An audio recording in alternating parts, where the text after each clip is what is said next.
Hey, this is Reverend Bill, and today is, it's just turned October 3rd, and I come with sad news. My Boston Red Sox have officially been knocked out by the New York Yankees, which is actually not that sad. I didn't expect them to make the playoffs. Um, I don't really hate this Yankees team. Uh, I'm an old time Red Sox fan. I was uh, I was there in '75. That was a sad World Series. That was my introduction to Red Sox pain. I remember the Carlton Fisk home run in Game Six. I think it was the only one in my grade school who was allowed to stay up that late. One of the few great things my father allowed me to do. Um, and of course, Bucky Dent in '78. I was there for that. And '86, of course. But uh, but no, I don't. I don't really hate this Yankees team. Apart from the fact that they're Yankees. Back in the day, I wanted to run over and when I was a little boy and kick Reggie Jackson. But now it's hard to hate these guys when they're kids. I mean, Volpe looks like somebody that would rather spank than kick. I mean, he looks like a child. I don't really know how you'd hate someone that looks like he's 12. So yeah, I don't really hate these guys. And Judge, I actually respect. Um, Stanton, I kind of feel badly for because he's kind of a whipping boy. I know he's having a pretty good season now. Well, pretty good compared to what he was expected to do. But yeah, I mean, I don't really hate these guys. So yeah, I mean, I hate the Yankees as a club, but I don't really hate anybody in particular. So yeah, I mean, I don't want them to win because of the Yankees, but I don't really despise anybody like I used to despise the old Yankees. It was personal with the old Yankees. These guys, it's hard to hate them. I just hate the Yankees as a whole. But anyway, yes, we got some good things going on today. So why don't we'll get on to that right now, I guess. So let's see. Share the screen. Ba-ba-ba-ba-ba. And we're going to start off. Oh, here we go with everyone's favorite old bitty racist, Maxine Walters. Now she, in my opinion, um, probably started the aggression with the Democrats. I don't even remember this, but a few years ago, before they got really violent, she was the one that came out and said, get in their faces, don't let them eat, don't let them sleep. If you see a Republican, get in their faces and let them know you're not happy. So she was the first one to stir up the aggression, at least in my mind. She's at it again. Now, the government's closed. That's not a secret. But you see, with the Democrats, they're all about words. They're my worst enemy, by the way, because I don't know. I'm sure if I, I'm sure if I wanted to spend enough money and go to enough doctors, they'd come up with some kind of a spectrum and call it for some fancy name. But I've got a hard time sometimes, understanding people. I need people to tell me what they want. I don't take reading between the lines very well. I'll give you an example. When I was dating a woman, she ended up being my wife number two, I believe. But when I was dating her, she asked me to pick up her daughter from school one day. And I picked up her daughter and I was driving her home. And her daughter was like, "What's down here?" I took a turn. She's like, "What's down here?" And I thought that was a really weird question. And I'm like, well, okay, well, there's, trees and houses and dogs. I thought, what a weird question to ask. And she looked at me like I was kind of crazy. And I was talking to the mother later on, and that came up. And I said, "Yeah, well, it was kind of a weird question." I took a turn, and your daughter asked me, like, "What's down here?" And I didn't know how to answer that question. And she goes, she wanted to know why you were going down that street. That's not the way I would take her. And I said, "Oh, well, I didn't understand because I need people to tell me the question. I can't read between the lines." I literally took like, "What's down here?" And she meant like, "Why are we going down the street?" That's how I am. I need people to ask me what they're asking me or I don't understand. And And like I said, I mean, I'm like that. I need people to spell things out. I can't read between the lines. It's something that's always come up with me in jobs and relationships. It's I can't read between the lines. Now, I've been an honors student my whole life, and I've been married 4 times, although that might have play into it. But I mean, I've been very successful at everything I've done. It's never been a problem. But I'm sure if I wanted to see doctors and pay enough money that have some kind of a spectrum and medications and all this kind of stuff, and it's never really been a problem. It's just people get to know me that if they want something, they got to tell me what they want, or I'm not going to get it. And I've learned to kind of work with it. It's not a big deal at all. It really is not just something about me. And people understand if they want something, you've got to spell things out. If they ask something and I'm not going to understand it. It comes up in work too with project managers. Some people, when they say things in a vague term, I'm going to have to ask them a few times to clarify things because I don't really understand unless you tell me what you want, just who I am. So I have a hard time with people like Maxine Walters that don't say what they mean. And she refuses to say that the government's closed until illegal immigrants get health care. She refuses to say that. And this report is kind of saying like, well, why won't you just say government's closed until illegal immigrants get health care, which is what the problem is. And she's saying, no, the government's closed until everybody has health care. The sticking point is that why don't you just say what the problem is? And she won't. She's saying, oh, you're being divisive. And the reporter's saying, like, why don't you just say what the problem is? And she's saying, you're trying to get me to say something that's divisive, and I won't. Quit it. Stop it, she's saying. This is the kind of journalism we don't need. You're divisive. We want healthcare for everybody. We want everyone healthy. And she's saying, well, the problem is you're closing the government until you want healthcare for illegal immigrants, which is a hell of an ask. To be honest with you, that's a hell of an ask. You want healthcare for illegal immigrants, which are criminals in our country. Oh, you're being divisive. I'm not asking for that at all. I'm asking for everyone to be healthy. Well, that's misleading and it's wrong and it's incorrect. But this is what they do. They like to play with words. They like to hide the truth rather than come right out and say the truth. And the truth is they want to cover illegal immigrants. They want our dollars to pay for illegal immigrants, and they'll do anything they can to avoid saying that, to fool everybody, because they don't like the ugly truth. And the ugly truth is they will not open the government until all the illegal immigrants have health care free on our dime. And that's the issue. But they will not say it.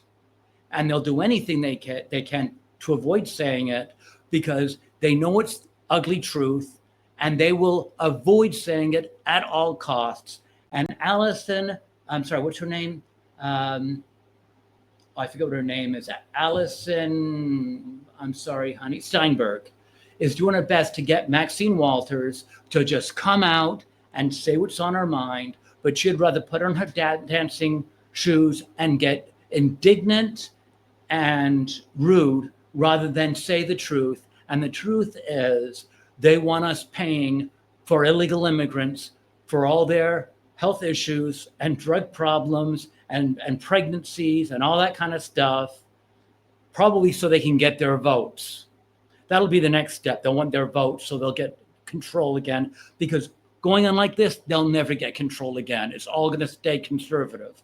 And they know it, and that's why they're doing this. I'm going to move on because I can go on all night long about this, but that's what's going on here. And they just don't want to say it. They're going to hope they'll get their way without actually having to say the ugly truth.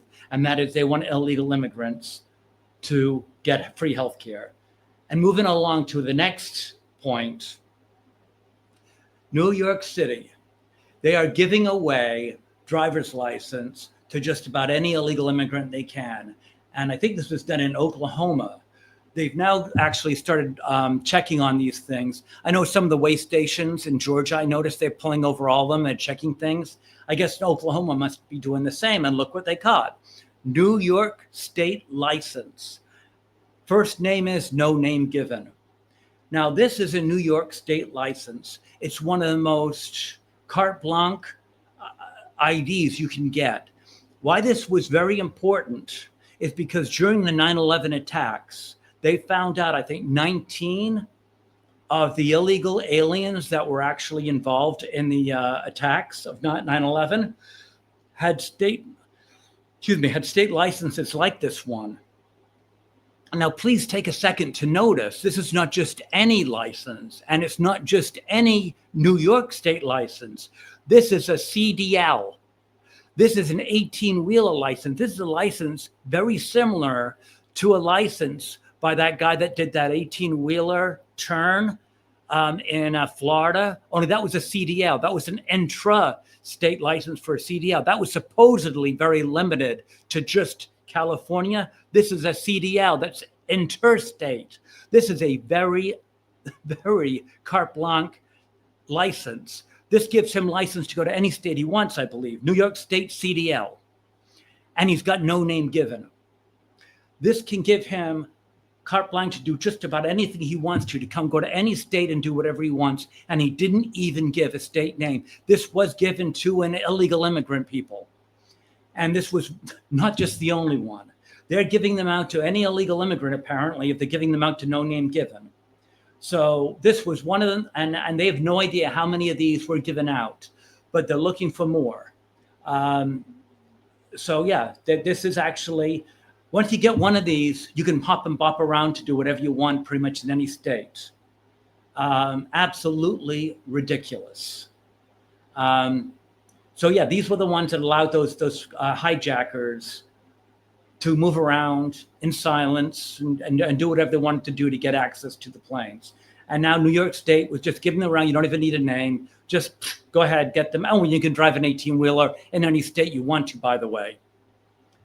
So yeah, that's New York State for you. All right, moving along. It's getting falling behind schedule here. Let's take a look at good old Mamdani. Zohan Mamdani. Now, I looked at some polls and I did some research on this. And it looks to me like I don't know how he's going to lose. I do not know. He's got a huge lead. And it baffles me. I know the newspapers like the New York Post, which I've been getting a lot of information, by the way. I think I tell you that just so I give my sources credit. I don't get all my information from them, but a lot of these pictures I do. Not the graphs and stuff. I usually develop those on my own.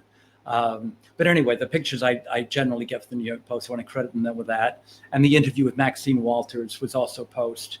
The graphs I came up with myself. Anyway, Mamdani, I was looking at the poll information, and he is significantly ahead. I don't see any way that he can be stopped.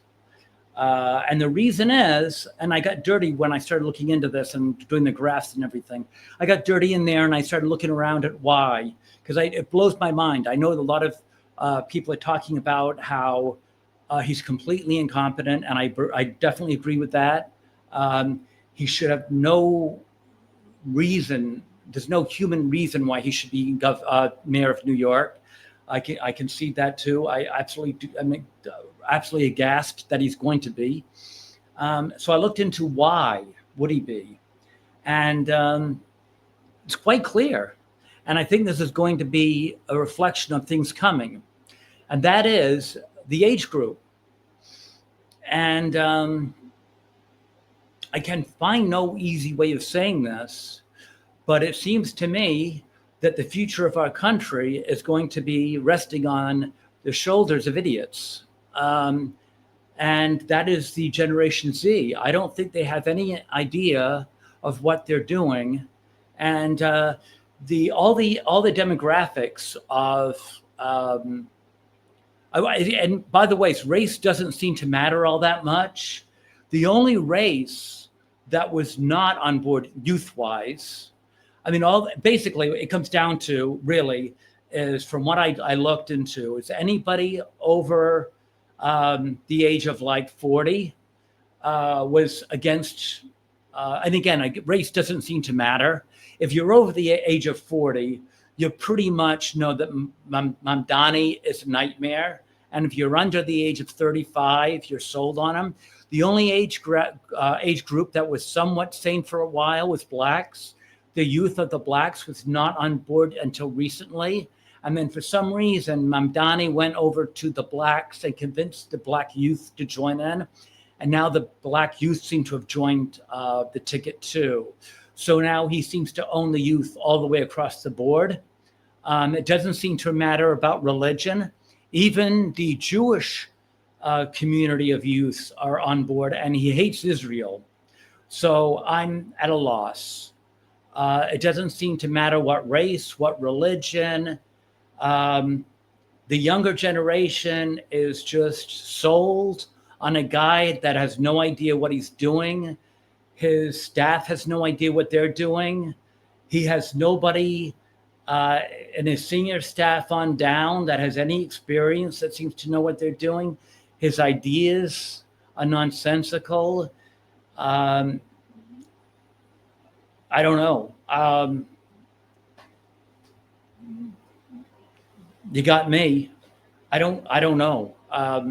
Whenever he's asked anything about his ideologies or ideas, he dodges them. When you ask him about anything difficult, he just dances away. He doesn't want to get on anything that is even close to being controversial.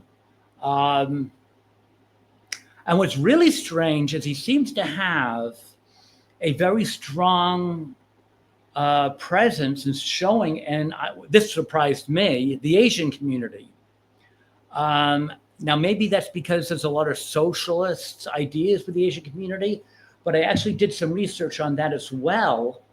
Let me just show you the Asian, and this is some more graphs I came up with, and I found that the Asian community had his strongest showing. That I didn't expect.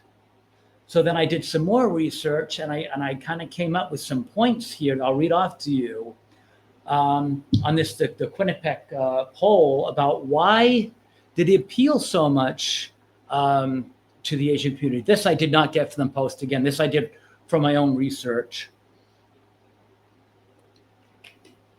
So I'll take credit for this. So these are the reasons why I guess I came up with that the Asians were so strong with him. Let's see. Geography, I guess. I guess the strongest are in Queens, which is where Mamdani has pretty much worked for his grassroots base in the Queens. Housing and affordability is second. Top concerns in these neighborhoods, Mamdani's campaign have made rent protections affordable there and made it his centerpiece in those neighborhoods. Third, coalition building. He's worked closely with tenant groups, immigrant rights organizations, and small business advocates around those areas that have strong Asian American involvement. And finally, generational factor, younger Asian voters, like younger voters in general, lean progressive. So Asians are more progressive. And since Mamdani dominates under the under 35 crowd, that youth surge overlaps with strong Asian support. And you put it all together and you get a clear picture that Mamdani's message resonates locally, economically, and generationally with the Asians. So that's that. Let's see what else we got. Oh, let's see. Next on my list, we have dating. Gonna hit on all fronts here with the dating. Dating, the people on the youth are actually giving up on dating. 43% are going out on fewer dates. 37% are cutting back on dating in general. And 33% are blaming the economy for their romance. They're saying that dating is too expensive. Now, the interesting thing is that while they're dating less, they are admitting that they are when they do date, they're quicker to move in with each other for economic reasons. Now, I found this interesting, and this is one of the reasons why I cut this out, is because I don't necessarily find that to be a bad idea.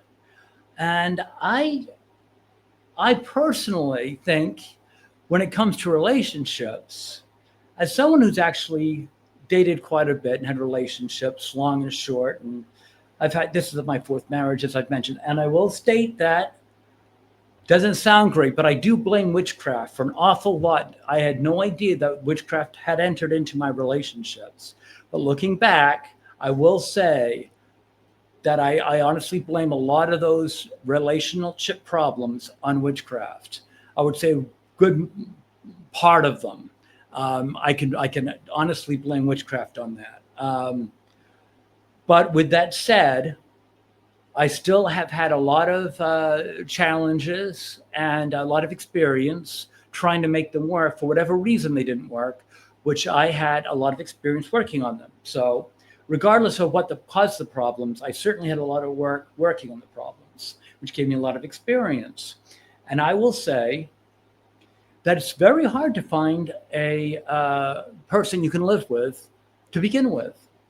And I've had I've moved quickly on some, and I've waited a long time on others. And I would say I've moved in for a number of reasons. I've moved very quickly and very slowly. And the ones I've moved very quickly in actually have been, I would say, at least as successful as the ones I've moved slowly on, probably a lot more successful. So I would say, yeah, I would say if it makes financial sense, because if you're dating somebody, I should actually go back to doing some of my dating. I used to do some dating podcasts, which giving out advice and stuff. And I wouldn't mind doing those again if someone's interested, although apparently no one's dating anyone anyway. I can't afford to, so what does it matter?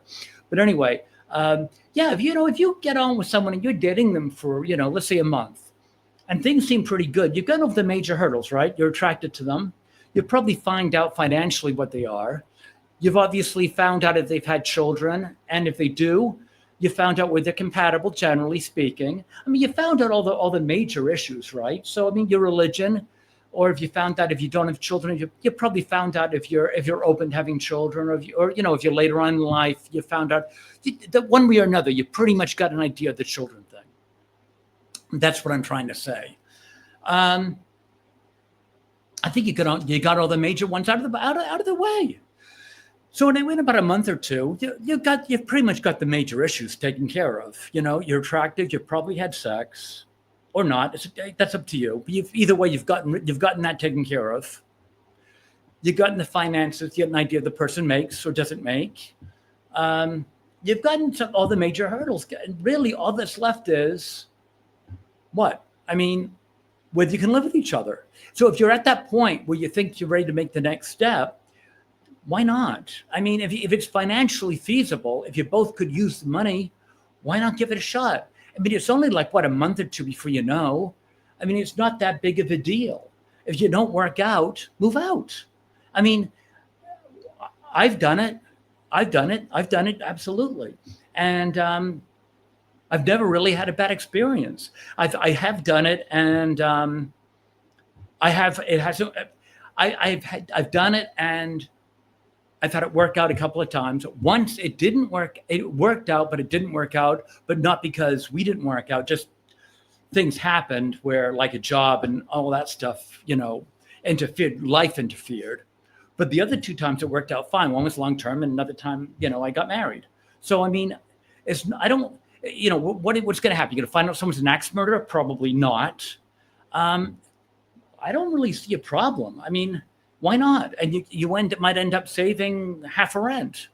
If you can go out with a person for a month or two, you're probably going to get all the real headaches out of the way. The only thing you're going to find out after that is if you can live with the person. And a lot of that is how tolerant you are. Are you going to be a problem with, if you, the towel, if you're a person that's really going to get upset about the towel? I once hung out with a woman, and she was very, very anal about everything. You had to have the curtain over, and I didn't live with her, thank God. I don't think I could have, but she was really, really too much.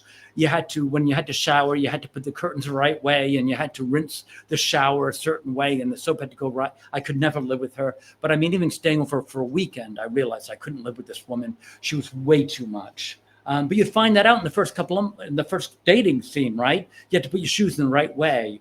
You know, if you forgot to take off your shoes and you walked under her rug, she would be speechless. She'd be like, oh, oh. You're like, what? And she couldn't even say it. You had to like, what? Oh, my shoes. Oh my God, I'm sorry. I mean, you know, I wouldn't even think about trying to live with her, but you get that out in the first couple of dates. Okay, let's move on. I think I've pretty much beaten that to death. Let's see. Oh, here's everyone's favorite Muslim and everyone's favorite state, Minnesota. This is just like, I just can't hate Minnesota enough. I just can't. It's the witch capital of the world. It's the trans capital of the world. And now with all the Somalis that Obama allowed in, that got her in, first of all, I wish I had more time to just go on about this woman all night long, but I don't. I'll try to keep it as short as I can. She is married to her brother, by the way. And all the Somalis that went over, all the fraud that is being uncovered on the Somalis that Obama allowed in, that elected her, are being discovered. All right, let's go through some of them. All right, first of all, let me see my notes here. Okay. Half of all the immigrants in the greater Minneapolis were found out to have committed some form of immigration fraud. I'm reading these, by the way. These I actually did grab. I think this was from the Post. I grabbed this. But they're the fraud of the immigrants that were brought in to Minneapolis area over the course of, I don't know how many years. Obama, you know, made it very easy for them to slide in and get her elected. They found out that basically half of them, which is what they found, have nearly half of all of them committed fraud. The fraud was uncovered in a September sweep. Sham marriages, fake death certificates, other bizarre schemes. And this was reported by Immigration Service Director Joseph Edley.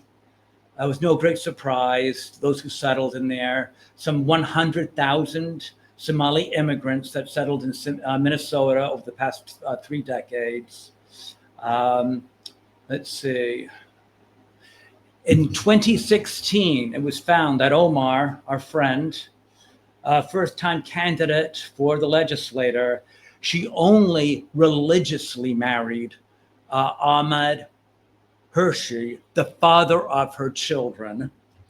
And she only religiously married him because in 2009, she had legally married Ahmed Nur Saad Almi, a man that is identified as her brother. When asked about her marriages, she was accused the reporter of being a bigot and failed to respond to any questions. So that's just a fast summary of our latest findings of the Somali immigrants and our esteemed Congresswoman Omar. Anyway, so I don't know. I